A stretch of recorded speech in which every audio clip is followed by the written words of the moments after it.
much do you love yourself?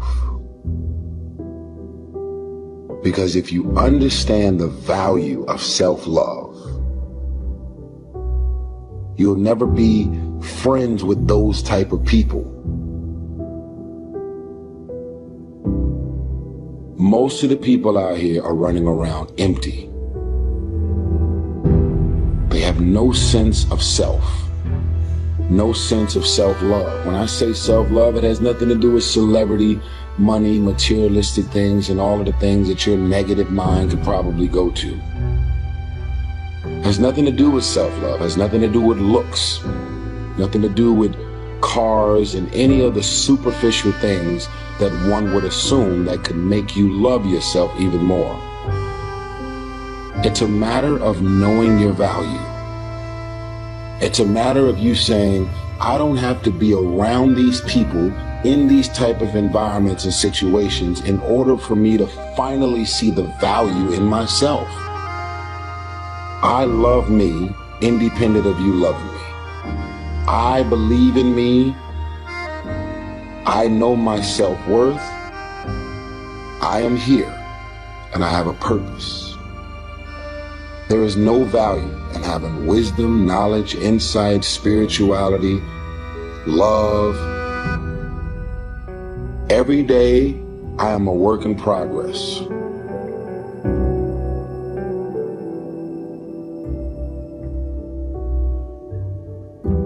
A person who can forgive nothing is a person who's totally destroyed psychologically and emotionally.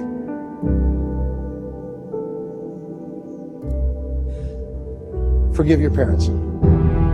Forgive any relationship that you ever had that didn't work out. Forgive everyone else in your life that has ever hurt you in any way.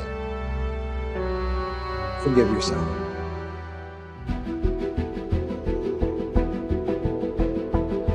Forgiveness is giving up the hope that the past could be any different.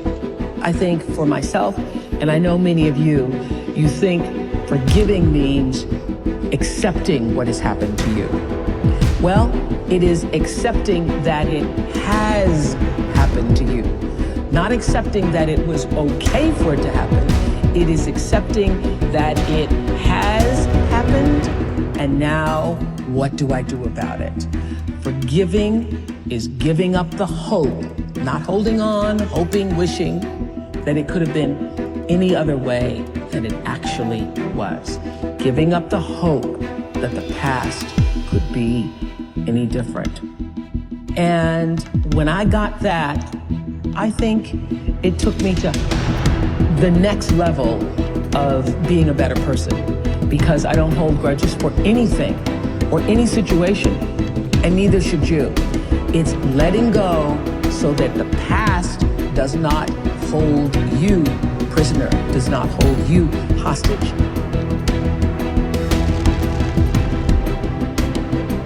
See, life is cyclic. You're not, whatever experience you're having right now, it has not come to stay. It has come to pass. Not to stay, just to pass. It's just going through. The biggest challenge is to know what's happening. This is a part of this thing we call life. This too shall pass. And maintaining perspective, putting it in perspective. You have to be willing to break from the past to have the future you so desperately desire. You have to have the courage to allow yourself to honor the past as it was, to forgive those who need to be forgiven, to forgive yourself, and to acknowledge that everything led you to this point now. Everything. Let it go and begin to focus on developing myself. And I say to you, you're going to have people to do things to you. Things are going to happen to you. And the most important thing to do is to harness your will and let it go and move so you can grow, so you can get on with your life.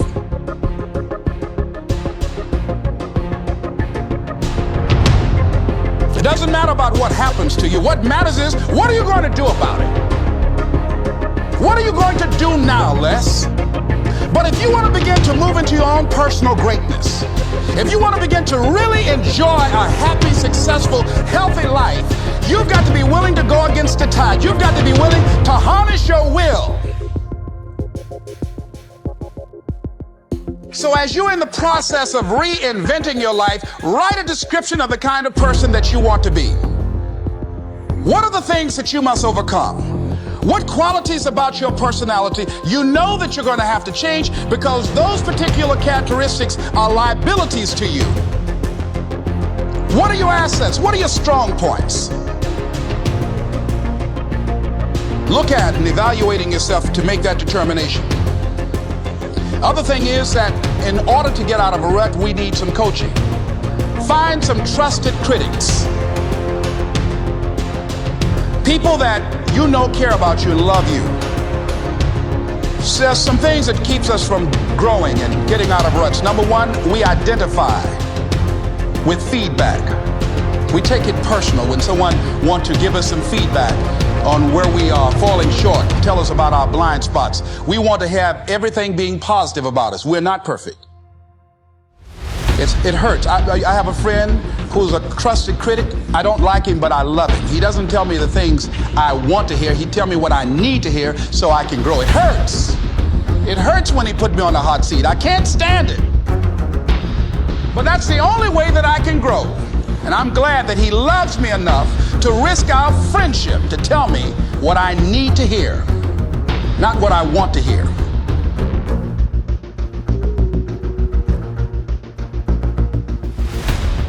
High performers are not dissatisfied strivers. They're not. They're happy. High performers are happier than their peers. We all believe that to get the top, it's gonna be lonely at the top, and we all believe you have to grind and kill yourself to get there. And that's completely wrong, and the data proves it worldwide, which is, I think, just overcoming a lot of people's biases about how we work today, because right now, especially today, like, you know, grind on social media is so popular. Or hustle. Or hustle, and by the way, none of the top 15% of high performers worldwide identify with those words. They literally don't. We asked them, we did a whole keyword analysis. Yep. This was actually pretty cool. And high performers explicitly say, these are the three driving feelings. If we said there was a high performance state, it's driven from these three things. Number one, full engagement. Yes. Number two, joy. Yes. And number three, confidence. Yes. That's what they relate with, okay? That's where it's coming from. It's a joyous journey, not a dissatisfied one. And I had this conversation in the book because I'll kind of maybe frame it this way. Each of these chapters opens with a vignette of somebody I worked with or a situation that I was in to demonstrate high performance. In this particular situation, I'm walking on stage, thousands of people, after a very famous musician was out there and was telling the audience that that person's secret to success, remember, thousands of people, yes. Their secret to that person, their whole speech, their secret to success was never settle. Never settle. Nothing is enough. Never settle. And never be satisfied. Never be satisfied. Always demand more.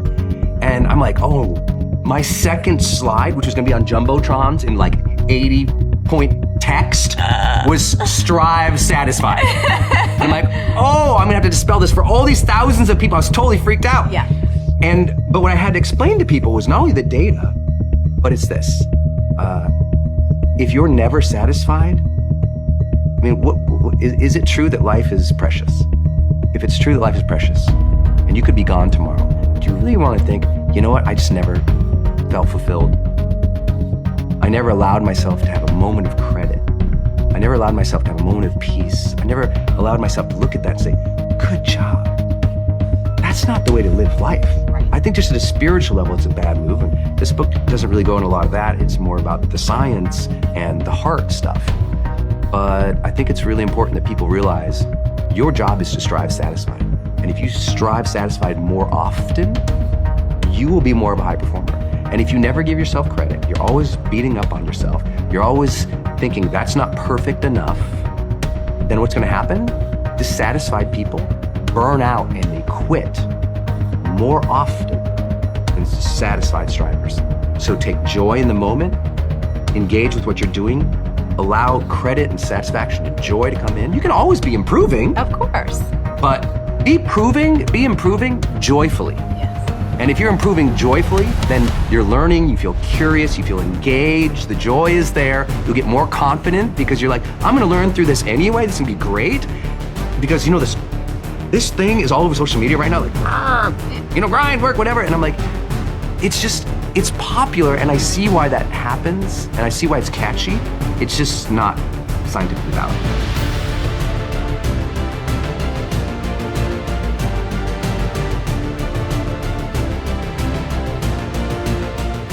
Stop scaring yourself. How often do you terrorize yourself with your own thoughts? You get into absolute terror, and it's only coming from your thoughts. Nobody out there is doing a thing. Sometimes it's an old family pattern, sometimes we get new things. I would like people, when you have time, to make a list of your fears. Make a list of your fears. And then give yourself the opportunity to turn each fear into a positive affirmation. Turn each one into something positive. And remember, always you are in charge. You are always in charge. See, one idle thought doesn't make a whole lot of difference. Thoughts are like drops of water. You drop a drop of water and it doesn't mean much. But if you keep dropping and keep dropping, you get a puddle on the floor, and then you can get a little pond and a lake, and finally you can create an ocean. And with our own thoughts, we can drown in a sea of negativity, or we can float on the ocean of life. And it's up to us. The thoughts we think accumulate. And what sort of puddles are you standing in? Or are you up to here? Or are you up to here and trying to paddle? What are you doing to yourself? When we're willing to change our thinking, we can change our experiences. And it doesn't matter if you've got a big puddle of negative thoughts. You can move over here and create a puddle of mindfulness, positive thoughts. You can make changes, always. So you want to turn those fear thoughts into positive affirmations. Let them work for you. When we think we are unworthy, it means that for some reason we believe that we have to prove we have a right to our space on the planet, in life, as we are, being who we are. And that means that we will do all manner of wonderfulness to prove we deserve to be here. And usually, some of the common things are we overcommit, overgive, we overdo, we over-excuse, we overcompensate, and we stay in difficult, desperate, hurtful, harmful situations much longer than it is wise or productive to do so. Worth. What it is that you expect from the world in response to who you are. It's very different from value. Self-value means how you hold yourself within yourself and what you expect as a result. Now, in order to get to the worth, if you're not holding yourself within yourself as worthy, then what you expect from the world is surely going to hurt you. This is what you're going to do. You are literally going to dump out everything that's in your head onto this piece of paper. Every concern, every worry, every to-do, everything that's bothering you that you're thinking about. For some people especially, they're just experiencing way too much pressure. And that pressure, a lot of times, it's just an imbalance in perspective. And discipline is a matter of the imposition of order, and the order is necessary, especially for people who are hopeless and nihilistic. Your work is going to fill a large part of your life, and the only way to be truly satisfied is to do what you believe is great work. Most people do it for survival. Kicha, we need to feed our families, we need to survive, it's our career, okay, we have to do it. But to wake up with, my feet and my fingers tingling, and say, wow, I have this to do, I have that to do today. And it's an amazing feeling, and I don't take it for granted. You're going to have a hard time thinking about all the options, and you're going to be really attached emotionally. So a lot of us know that. I can get over here, but over here, man, this is much better because I got to go through this journey that is not fun. This from 20 to 100%, this shit in between is not fun. Discomfort is your friend. It really is. Like discomfort and not being happy and content with certain situations in life, or certain feelings in life. They're massive motivators, and they're amazing at facilitating change. Everything else is secondary. Were the words, stay hungry, stay foolish. It was their farewell message as they signed off. Stay hungry, stay foolish. And I have always wished that myself. Well, it is scary. I will always say that, especially business, because it's a very scary place to be in. It changes, it goes ups and downs, it has so many ups and downs. To be successful, you have to be able to walk away from a deal. You have to. If you want it bad enough, then people are going to give it to you at petons, If you think it sucks when it's bad, you have losing pessimistic DNA. And if you think it's awesome and phenomenal, you have optimistic winning DNA. And I believe that to be true. And so that's where we're at. That's why people gotta understand what is in us. We have no idea until we start trying hard. Is it as enjoyable as it can be? And we all know that there's a spectrum for that enjoyability. Like we've all had times in our life where it's not been so great. And then times in our life where everything came together, like, what a fucking great day, woo! Like, make more of those. And the discipline part, you don't hear a lot about. That's the things people do when nobody else sees. That's when you win.